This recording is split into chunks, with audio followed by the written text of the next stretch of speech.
प्रियो, आज हम एक महत्वपूर्ण विषय पे अध्ययन करेंगे और ये महत्वपूर्ण इसलिए है क्योंकि ये परमेश्वर का वचन है। अगर आप यूहन्ना की पत्री उसका 15 अध्याय और 12 पद निकालें, प्लीज टर्न योर बाइबल और look to the Bible. John 15:12, Yuhanna उसका 15 अध्याय और उसके 12 पद को हम पढ़ेंगे। मेरी आज्ञा ये है कि जैसा मैंने तुमसे प्रेम रखा वैसा ही तुम भी एक दूसरे से प्रेम रखो। Praise God. परमेश्वर का वचन, जैसा मैं हमेशा कहता आया हूं, आज फिर दोहराता हूं कि हमारे लिए कोई सलाह नहीं है। परमेश्वर आपको सलाह नहीं देता कभी, वो आपको कमांड देता है। जो उसने कहा है सो कहा है। वो आपको इनकरेज नहीं कर रहा कि आपको करना चाहिए, ट्राई करके देखो। ये उसका आदेश है कि जैसा मैंने तुमसे प्रेम किया है तुम भी आपस में एक दूसरे से प्रेम रखो। और ये बहुत आसान है परमेश्वर से प्रेम रखना, क्योंकि हर एक व्यक्ति परमेश्वर से प्रेम अपनी अपनी तरह से रखता है। लेकिन अपने पड़ोसी से, अपने आसपास के लोगों से प्रेम करना उतना ही कठिन है। कठिन है कि नहीं? आप बताइए कठिन है कि नहीं है? ये कठिन इसलिए है क्योंकि जो सामने आपके व्यक्ति है या हो सकता है उसकी विचारधारा आपकी विचारधारा से मेल ना खाए, या उसका जो इंटेलिजेंस है आपका इंटेलिजेंस जो है वो मेल ना खाए, आपकी योग्यताएं उसकी योग्यताओं से मेल ना खाए, उसकी अपब्रिंगिंग किस कल्चर में, किस भाषा में हुई है। और कई ऐसे कारण हो सकते हैं जिसे जानने के बाद आप सामने वाले को छोटा या कमजोर समझें। लेकिन जरा इसे परमेश्वर की दृष्टि से देखें, जो सर्वशक्तिमान है, सर्वज्ञानी, सर्वव्यापी है। वो सब जानता आप क्या कर रहे हैं, सब जानता है क्या सोच रहे हैं, आपके मन में क्या जाए। फिर भी उसने आपसे प्रेम किया बिना किसी भेदभाव के। यहां तक इतना प्रेम किया कि उसने स्वर्ग की महिमा को छोड़ा और इस संसार में मनुष्य बनकर हमारे लिए मृत्यु को सहने के लिए आ गया। इतना प्रेम। बाइबल कहती है कि उसने अपने प्रेम की भलाई इस रीति से हम पर प्रकट की। परमेश्वर ने अपने प्रेम की भलाई हम पर इस रीति से प्रकट की कि जब हम पापी थे उसने हमारे लिए मृत्यु को चख लिया। मैं कह सकता हूं कि जो फाइनल स्टैंडर्ड है लव का, वो हम देखते हैं कि परमेश्वर ने हमसे कितना प्रेम किया। और वही परमेश्वर अब आपको और मुझे आज्ञा देते हैं कि हम क्या करें, हम आपस में प्रेम रखें। लेकिन हमारा प्रेम आपस में नहीं हो पाता, उसके पीछे कई कारण हैं और 2-3 कारणों पर हम आज मनन कर लेंगे। कारण बहुत हैं, लेकिन 1-2 कारणों पर हम मनन कर लेंगे। जो सबसे बड़ा कारण मैं अनुभव करता हूं वो कहीं ना कहीं प्राइड है। ये प्राइड स्पिरिचुअल भी हो सकता है, ये प्राइड सोशल भी हो सकता है, ये प्राइड आपके मेंटल लेवल का भी हो सकता है, आपके फाइनेंशियल लेवल का भी हो सकता है। घमंड जो है वो हमें आपस में एक दूसरे से प्रेम करने से रोक देता है। स्वार्थ जो है वो हमें आपस में, प्रभु क्या चाहता है? प्रभु चाहता है कि आप आपस में प्रेम रखें। प्रभु ने पतरस से क्या कहा? पतरस, तू मुझसे प्रेम करता है? 3 बार प्रभु यीशु मसीह ने अपने शिष्य पतरस से, पीटर से कहा, डू यू लव मी? तीसरी बार तो वो एकदम झुंझला गया, कहता, प्रभु आप जानते हैं मैं आपसे प्रेम करता हूं, इसमें क्या दिक्कत है? ये पतरस क्या कहता है कि मैं अंत तक आपके साथ रहूंगा। तो प्रभु ने इससे मुंह से उगलवा लिया, कन्फेस करा लिया। कहता मुंह से निकली हुई बात जो है वो कोई मन में सोच रहा था, लेकिन मुंह से बुलवाया प्रभु ने, डू यू लव मी? और 3 बार बुलवा कर परमेश्वर ने उसको एक बड़ी चुनौती दे दी। अगर तू मुझसे प्रेम करता है तो मेरे लोगों से प्रेम कर। Take care of my sheep. यहां पकड़ लिया प्रभु ने उसको। तो अभी मैं आपसे पूछूं, आप में से कितने लोग मुझसे प्रेम करते हैं? तो आप हाथ उठा दोगे, भाई पुराने लोग हो। हाँ भाई, करते हैं, हम आपसे प्रेम करते हैं। लेकिन अगर मैं आपके ऊपर छोड़ूं कि आप आपस में एक दूसरे से कितना प्रेम करते हो, आप पकड़े जाओगे। बहुत आसान है मुझसे प्रेम करना, क्योंकि मैं आपका पास्टर हूं, मैं आपका धर्म गुरु हूँ, मैं आपको 20 साल से परमेश्वर के राज्य में बढ़ा रहा हूँ। मैं जाता हूँ, बड़ी बड़ी सभाएं होती है, 20-20, 25-25 हज़ार, 1-1 लाख लोग आते हैं। बहुत आसान है मेरी तरफ केंद्रित होना, लेकिन आपस में प्रेम रखना, एक दूसरे को रिस्पेक्ट करना, एक दूसरे की सुधि लेना, यह हम पकड़े जाते हैं। और परमेश्वर आपसे यही चाहता है कि आप आपस में एक दूसरे से प्रेम रखें और अपने घमंड को जो है वो बीच में, स्वार्थ को जो बीच में ना आने दें। और स्वार्थ और घमंड आपको पता कैसे आता है? भौतिकवाद से, मटेरियलिस्टिक चीजों से आप जो है वो अपने अंदर घमंड लेकर आते हैं, योग्यताओं से अपने अंदर घमंड लेकर आते हैं। संसार की चीजें आपको जो है वो घमंडी बनाती हैं, स्वर्गीय चीजें आपको कभी घमंडी नहीं बनाएंगी। जो योग्यताएं परमेश्वर आपको देगा, जो गुण स्वभाव यीशु आपको देगा, उसमें आपको घमंड। घमंड कैसे आएगा? मेरे पास ये वाली गाड़ी है। आप अपने दरवाजे पर महंगी गाड़ी खड़ी कर दीजिए, मैं आपको दावा देता हूं आप सवेरे उठ के ये देखेंगे कि पड़ोसी देख रहे हैं कि नहीं देख रहे। मैं प्रभु के मंच पर खड़ा हूं, गारंटी देता हूं अगर आपके घर के आगे BMW खड़ी है तो आपको एक खुशी तो है कि आपने BMW खरीद लिया, ऑडी खरीद ली है, लेकिन जो दूसरी महत्वपूर्ण प्रतिक्रिया होगी वो क्या होगी कि कौन देख रहा है कि नहीं देख रहा है। अभी तक पता नहीं पड़ोसियों को पता चल गया कि नहीं पता चल गया, उनको पता चल जाए। भौतिकवाद जो है वो आपके अंदर घमंड लेकर आता है, स्वार्थ बना देता है, आपको स्वार्थी बना देता है। दो बातें हमेशा याद रखें, दो बातें हमेशा याद रखें। पहली बात, व्यवस्था विवरण उसका 10 अध्याय और उसके 14 पद में लिखा है। बाइबल कहती है, सुनो मैं नहीं कह रहा हूं, बाइबल कहती है, व्यवस्था विवरण उसका 10 अध्याय 14 पद में लिखा है, सुन, स्वर्ग और सबसे ऊंचा स्वर्ग और जो कुछ उसमें है वो सब यहोवा परमेश्वर का है। Everything in space in heaven belongs to God. अब आप अपने आप को बहुत स्मार्ट समझते हैं, योग्य समझते हैं, आप सोचते हैं आप पैसे वाले हैं, आप इस पृथ्वी पर रहते हैं, बड़ा नाम है आपका, बड़ा काम है। कभी यूनिवर्स पर स्टडी कीजिएगा, ब्रह्मांड पर स्टडी कीजिएगा, आपको समझ में आएगा आप क्या हैं। कितने बड़े बड़े प्लैनेट्स, गैलेक्सीज, ओहो। जब मैं कभी कॉस्मोलॉजी पढ़ने बैठता हूं तो मेरा तो सर ही चकरा जाता है।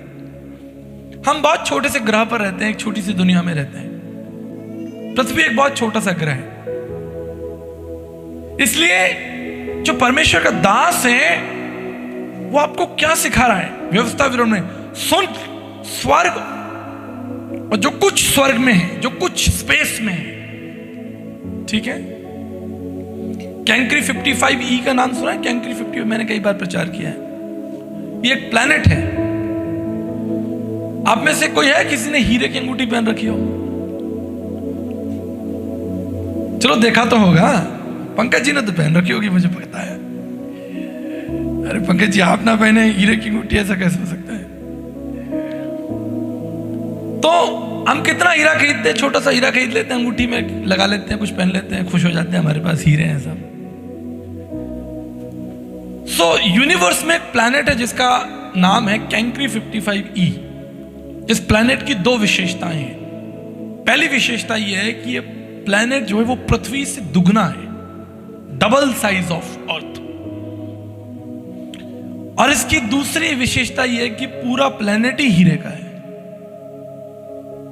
और ये परमेश्वर का है। परमेश्वर का दास लिखता कहता है कि सुन, स्वर्ग और जो कुछ उसमें है वो सब, सारे प्लैनेट्स जो हैं वो परमेश्वर के हैं। स्पेस ऑब्जर्वेशनल साइंस के अकॉर्डिंग तो केवल अभी हम 4% यूनिवर्स को जान पाए। 4% यूनिवर्स जो है वो थोड़ा विजिबल है, जहां तक साइंटिस्ट पहुंचे हैं, हाँ ठीक है ये प्लैनेट है ये। 96% तो अभी पूरा स्पेस कभी इंसान पहुंच ही नहीं पाएगा, और अगर कभी पहुंच भी गया तो भी वचन क्या कहता है? सब परमेश्वर का है। पहली बात हमेशा याद रखिएगा। दूसरी बात, भजन संहिता 24:1 में बहुत अच्छी बात लिखी है, पृथ्वी और जो कुछ उसमें है वो सब यहोवा परमेश्वर का ही है। ठीक है। अब मान लीजिए आप बैंक गए, बैंक में, हमारी बहन एक्सिस बैंक में, अब आप बैंक में गए, अपने खाते में आपने पैसे निकाले 20,000 रुपए, और बैंक मैनेजर कहे जी मैं नहीं देता आपको, तो आप क्या कहोगे? भैया मेरे पैसे हैं, कैसे नहीं दोगे आप? मैंने जमा किए। आप तो सिर्फ मैनेजर हो, स्टूवर्ड हो, आप यहाँ काम करते हैं आप, पर पैसे तो मेरे हैं, मैंने जमा किए थे। तो आप अपने पैसे को क्लेम कर सकते हो because it belongs to you. Bank manager आपको रोक नहीं सकता। अगर वो लीगल मनी है आपका तो वो आपका राइट है। ठीक इसी तरह इस संसार में जो कुछ है वो किसका है? तो फिर आप क्यों घमंड कर रहे हैं? फिर आपके अंदर प्राइड क्यों है? फिर आप किस चीज को लेकर दूसरों को दिखावा करें? मैं आपको बताना चाहता हूं आज घमंड के और स्वार्थ के नुकसान भी आपको बताऊंगा। बहुत से लोग घमंड और स्वार्थ में मर गए, आज इस संसार में नहीं है। They are not in this world. अपने समय से पहले मर के चले गए घमंड की वजह से, स्वार्थ की वजह से। वो एक लंबा जीवन, एक मजबूत जीवन, एक अच्छा जीवन जी सकते थे अगर उनके जीवन में शांति होती, परमेश्वर का भय होता तो वो जीते। लेकिन घमंड और स्वार्थ की वजह से तो बड़ी बड़ी युद्ध हो गए इतिहास के अंदर। दुनिया में जितने लोग अपनी उम्र से नहीं मरे, उससे ज्यादा लोग जो है वो युद्ध में मर गए। और युद्ध किस बात का था?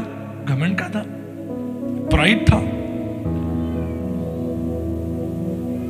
चीजों को बढ़ाने का, सत्ताओं को बढ़ाने का। और वो खो गए इस भवसागर में।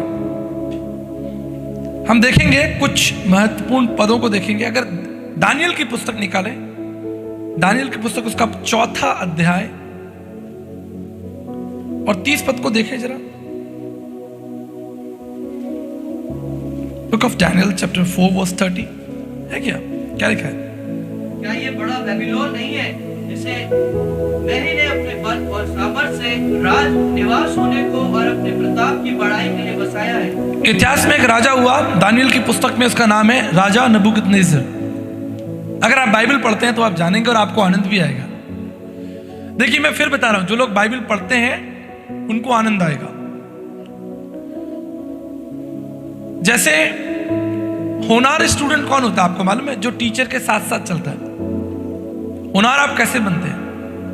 मेरी तो मैडम यहां बैठी हुई है, उन्होंने तो मुझे मैथ साइंस पढ़ाई हुई है। मैं तो ट्यूशन भी पढ़ता था आपसे, बाद में मुलाकात कराऊंगा आपको। होनार स्टूडेंट कैसे बना जाता है? जब आप टीचर के साथ साथ, सिलेबस के साथ साथ चलते हैं। जो कुछ आपको पढ़ाया गया उससे आप घर जाकर पढ़ें या घर से पढ़कर आए और आपको टीचर पढ़ाए तो आपको बड़ा आनंद आएगा। लेकिन अगर आप बाइबल नहीं पढ़ते, आपको बाइबलों के सिद्धांत नहीं मालूम, बाइबल के राजाओं की कहानियां नहीं मालूम, तो फिर आपको एक लेक्चर ही लगेगा कि अरे भैया तो लेक्चर दे रहे हैं। तो नबूकदनेस्सर एक राजा हुआ दानियल की पुस्तक में। उसने क्या कहा? अपने मुंह से कहा। क्या कहा जरा बोले? क्या ये बड़ा बेबीलोन नहीं जिसे मैंने ही अपने बल और सामर्थ से राज निवास होने को और अपने... क्या ये बड़ा बेबीलोन? एक दिन वो छत पर टहल रहा था, राजा नबूकदनेस्सर जो था अपने महल की छत पर था, और उसने दूर तक अपने परिश्रम को देखा, अपने कामों को देखा और बड़ा घमंड से भर गया। जहां तक उसकी आंखें जा रही है वो जमीन उसकी है, वो सारा खेत खलियान उसके हैं, सारे महल उसके हैं। उसने सोल्जर्स देखे होंगे खड़े हुए यूनिफॉर्म के अंदर, बड़े बड़े फाटक देखे, बड़ी बड़ी चीजें देखी, व्यवस्थाएं देखी। और उसके मुंह से एक बात निकल आई, और वो बात क्या थी? क्या ये बड़ा बेबीलोन, ये नगर मेरा नहीं जिसे मैंने अपनी बुद्धि से, अपने बल से बसाया है, बनाया है? घमंड की बात उसके मुंह से निकल गई। He was a king। दूसरी तरफ एक और किंग है, एक और राजा है, वो है दाऊद, किंग डेविड। दोनों राजा हैं, ठीक है। नबूकदनेस्सर कह रहा है ये सब कुछ मेरा है, मैंने अपने बल से, अपने प्रताप से, अपनी महिमा के लिए बनवाया, मेरी महिमा के लिए। लेकिन राजा दाऊद जो परमेश्वर का दास है, सेवक है, he is a king of Israel, Israel का राजा है, वो क्या कहता है? भजन संहिता 24:1 में पढ़ेंगे, बुक ऑफ साम चैप्टर 24 वर्स 1। क्या लिखा है? 24:1 पढ़े। देखिए, पृथ्वी और जो कुछ पृथ्वी पर है वो किसका है? आप देख रहे हैं डिफरेंस, देख रहे हैं दो राजाओं के बीच अलग अलग विचार। और आप बताइए, आप किस राजा के साथ खड़े होना चाहते हैं? दाऊद के साथ खड़े होना चाहते हैं, क्योंकि उसने महिमा किसको दी? उसने परमेश्वर को महिमा दी। उसके सामने भी एक बहुत बड़ा महल है, जहां तक उसकी नजर जा रही है वो पूरा इजराइल देश उसका है। लाखों करोड़ों लोग जो हैं उसकी सेवा में खड़े। He is a king of Israel. But वो अपने मुंह से क्या क्लेम करता है? वो कहता है पृथ्वी और जो कुछ पृथ्वी में है वो सब परमेश्वर का, उसने परमेश्वर को महिमा दी। मेरे प्रियो, आज आपके पास जो भी कहे, जो भी चीजें आपके पास है, वो सब परमेश्वर की है। और उसे देखकर आपके मुंह से घमंड की बातें नहीं, उसे मुंह से आपके धन्यवाद की जो है शब्द निकलने चाहिए कि मैं धन्यवाद करता हूं कि ये प्रभु ने मुझे दिया है। कोई चीज आप खरीदते हैं, पाते हैं, आपको कोई गिफ्ट भी देता है। मुझे याद है एक अपनी घटना में आपको बताता हूं। एक 4 साल की बच्ची थी, मैं आज तक उस घटना को कभी नहीं भूला हूं। और बहुत सुंदर थी, उसकी नीली आंखें थी, भूरे बाल थे, फॉरेनर थी, वो एक छोटी बच्ची थी। तो मेरे एक फ्रेंड थे, उनकी बेटी थी, वहीं खेल रही थी, मिट्टी में खेल रही थी। तो मैंने उसको बुलाया, मैंने कहा लिसन, मैंने कहा you are so sweet, your eyes are very beautiful, तुम कितनी प्यारी हो। आप जानते हो उसने क्या उत्तर दिया? उसने उत्तर दिया, this is what God made me. उसने कहा कि मुझे तो परमेश्वर ने ऐसा बनाया है। 4 साल की बच्ची। आपसे कोई कहता आप बहुत अच्छे लग रहे हो, हाँ जी हाँ जी हाँ जी, आपको नई गाड़ी मिल गई, जी बिल्कुल। Do you give glory and honour to God for what you have? क्या आप परमेश्वर को महिमा देना चाहेंगे जो कुछ आपके जीवन में है? कोई भी योग्यता, कोई भी पद आपको मिला है, भौतिक चीज मिली है आपको, कोई मटेरियलिस्टिक चीज मिली, कोई पद सम्मान मिला है, नाम मिला आपको, आपका प्रमोशन हुआ है, आप किसको ऑनर देना चाहेंगे? जो व्यक्ति परमेश्वर को ऑनर देगा उसका नाम स्मरण रखा जाएगा। आज हम नबूकदनेस्सर के बारे में क्या जानते हैं? बस एक राजा था, घमंडी राजा था। परमेश्वर ने उसे 7 साल जो है वो घास खिलाई। 7 साल बैल के समान, वो बैल के समान घास चल रहा था और ऊपर से ओस टपकती थी और वो देखता था। जब उसका समय पूरा हो गया तब उसे बुद्धि आई, तब वो दोबारा खड़ा हुआ और उसने कहा कि दानियल का परमेश्वर जो होगा वो मेरा परमेश्वर होगा। इसलिए परमेश्वर का वचन जो है वो हमें क्या सिखाता है? नीति वचन 11:2 पढ़ें और उसके बाद याकूब 4:6 निकालेंगे। पहले नीति वचन 11:2 पढ़ें। हाँ, देखिए अभिमान जो है ना, याद रखिएगा, थैंक यू सो मच। जब अभिमान आप करेंगे तैयार रहिए अपमान के लिए। जब आप अभिमान कर रहे हैं तो तैयार हो जाइए कि अपमान जो है वो आपके पीछे पीछे आएगा। जैसे मैं एक एग्जांपल देता हूं ना, आप सूखी मछली का टुकड़ा, एक ड्राई फिश ले लीजिए, सूखी मछली, और उसे जेब में रख के आप वैशाली नगर बाजार में घूमे, एक बिल्ली आपको ढूंढ लेगी। ये कहीं से तो खुशबू आ रही है और वो बिल्ली आपके पीछे आएगी। If you have a dry fish in your pocket, a cat will follow you. ठीक इसी तरह अगर आप अभिमान कर रहे हैं तो निश्चित जानिए कि अपमान आपके पीछे पीछे आएगा, और जब अपमान आएगा तो वो अपमान आपके जीवन में विनाश लेकर आएगा। इसलिए हाँ, एक और पद देख लेंगे, याकूब 4:6 निकाला आपने? हाँ, मैं तो और भी अनुग्रह देता है, इस कारण यह लिखा है, परमेश्वर अभिमानियों का विरोध करता है पर दीनों पर अनुग्रह करता है। देखिए कितना सुंदर वचन है। देखिए आप परमेश्वर से लड़कर जीत तो सकते नहीं, जीत सकते हैं। इतिहास में बड़े बड़े लोग हुए जिन्होंने परमेश्वर का विरोध किया, लेकिन कोई नहीं जीत सका। वो सर्वज्ञानी प्रतापी परमेश्वर जिसके कह देने से, मुख्य वचन से पूरी पृथ्वी जो है, पूरा यूनिवर्स जो है बन गया, आप उससे जीत नहीं सकते।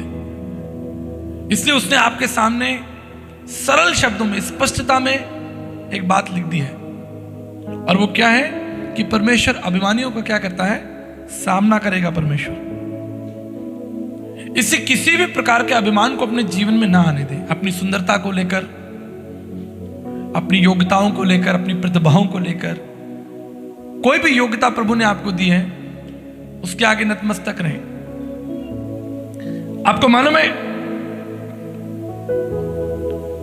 साउल के विषय में, साउल और दाऊद के युद्ध के बारे में एक बड़ी घटना मैं आपको बताता हूं। कई बार क्या होता है,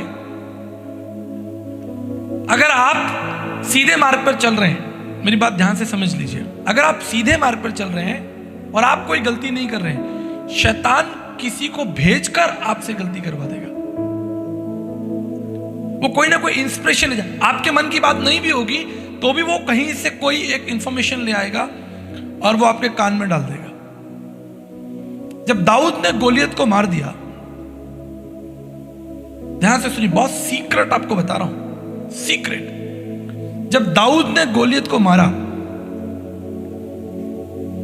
तो जब दाऊद को लोग लेकर आ रहे थे, जय जयकार करते हुए आ रहे थे, उन्होंने गीत गाया था। वो लोग गीत गा रहे थे। क्या गीत है, किसी को याद है? शाऊल ने कितने को मारा? हजारों को, लेकिन दाऊद ने लाखों को मारा। ये गीत गाया जा रहा था। शाऊल राजा था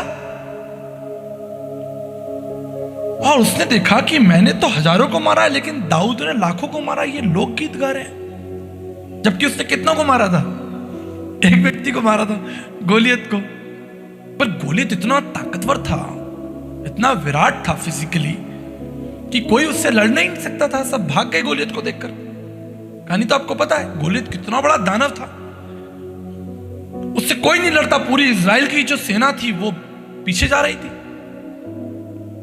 लेकिन उसको एक बच्चे ने मार दिया। उसने पत्थर उठाया और घुमाया और मारा और सीधे उसके सर पर। बच्चों को कहानी बता रहा हूं, बड़ों को तो पता है। और यहां पर पत्थर लगा और वो गिर गया। और दाऊद ने तलवार निकाली गोलियत की और उसका सर अलग कर दिया। तो लोग, इजराइल के लोग खुश हो गए, लोग गीत गाने लगे। क्या गीत गा रहे हैं? कि शाऊल ने तो 1000 मारा, दाऊद ने तो लाखों मार दिए। बस प्राइड आ गया, गुस्सा आ गया शाऊल को, और वहां उसके मन में एक जलन जो है वो हो गई। मैं आपको इसलिए बता रहा हूं क्योंकि आप प्रत्येक दिन हजारों लोगों से मिलते हैं। हर समय आप कलीसिया में नहीं बैठे रहते। कलीसिया में आप आते हैं, नेतृत्व पाते हैं, शक्ति ऊर्जा पाते हैं। असली इस्तेमाल तो इसका बाजार में होगा, दुनिया में होगा। और वहां आपके पड़ोसी की तारीफ हो रही है, आप बैठे हैं, ये व्यक्ति बहुत होनहार है, अरे यार उसको देखो। और आप देख रहे हैं कि मेरा बॉस किसके बारे में बात कर रहा है, अरे यार वो व्यक्ति बहुत कामयाब है। आप देख रहे हैं कि आपके ऑफिस में किसी के लिए ताली बज रही है और आप देख रहे हैं मेरे लिए नहीं बज रही, उसके लिए बज रही है। आपके मन में एक ईर्ष्या आ गई, एक कंपटीशन आ गया, एक गुस्सा आ गया उस व्यक्ति के प्रति। और वहीं से जो विनाश जो है वो शुरू होगा। ऐसे समय में आपको क्या करना चाहिए? अगर किसी और की तारीफ हो रही है तो आपको शाऊल के समान गुस्सा करने की जरूरत नहीं है। आप उसकी योग्यता के लिए, उसकी उन्नति के लिए परमेश्वर का धन्यवाद करें। और अगर आप एक सच्चे विश्वासी और मसीह हैं तो जाइए और उसके कंधे पर हाथ रखिए और उसे अभिषेक दीजिए, उसे प्रार्थना कीजिए, उसकी प्रशंसा कीजिए, कहिए कि आपने बहुत अच्छा काम किया है, प्रभु आपको आशीष दे। मैं आपके लिए निश्चित प्रार्थना करूंगा, बजाय इसके कि आप उससे कंपटीशन करें या अपने मन में उसके प्रति जलन रख लें, क्योंकि ऐसा अगर आप करेंगे तो आप बीमार हो जाएंगे। ना केवल मानसिक रूप से लेकिन शारीरिक रूप से भी आप बीमार होना शुरू हो जाएंगे। आपका डाउनफॉल शुरू हो जाएगा, याद रखिएगा। आपको मालूम है अय्यूब के बारे में एक बहुत अच्छी बात जो मुझे लगती है, अय्यूब एक धनवान व्यक्ति था लेकिन उसमें कोई घमंड नहीं था। मिडिल ईस्ट का उस समय सबसे रिच पर्सन था। आज कोई व्यक्ति धनवान हो, बलवान हो, ज्ञानवान हो और वो नम्र और दीन हो, ये कॉम्बिनेशन दिखता नहीं है। आप चले जाइए, तमाम नेताओं के पास चले जाइए, अभिनेताओं के पास चले जाइए, ऐसे लोगों के पास चले जाइए जो योग्यताओं से भरे हो, जिनकी फोटोएं छप रही हैं अखबारों में, जिनकी जय जयकार हो रही है, प्रशंसा हो रही है, जिनका मान सम्मान बढ़ रहा है। जितना उनका मान सम्मान बढ़ रहा है, जितनी उनको ऊंचा उठाया जा रहा है, उतना उनके अंदर एक एंगर जो है, समझ रहे हैं आप, डिफरेंट काइंड ऑफ एंगर। अभी इन दिनों एक बड़ा ट्रेंड चल गया, मैं कलीसिया को समझाना चाहता हूं। अभी इस समय एक अजीब सी स्पिरिट देश में काम कर रही है, भारत देश में विशेष रूप से। आपने देखा है डॉली चाय वाला, देखा नहीं देखा? बड़ा पाव गर्ल देखी आपने? तो ये 2-4 लोग फेमस हो गए। कोई बड़ा पाव बना रहा है भाग भाग कर, कोई चाय बना रहा है ऐसे उछाल उछाल कर, काइंड ऑफ। अब इसे देख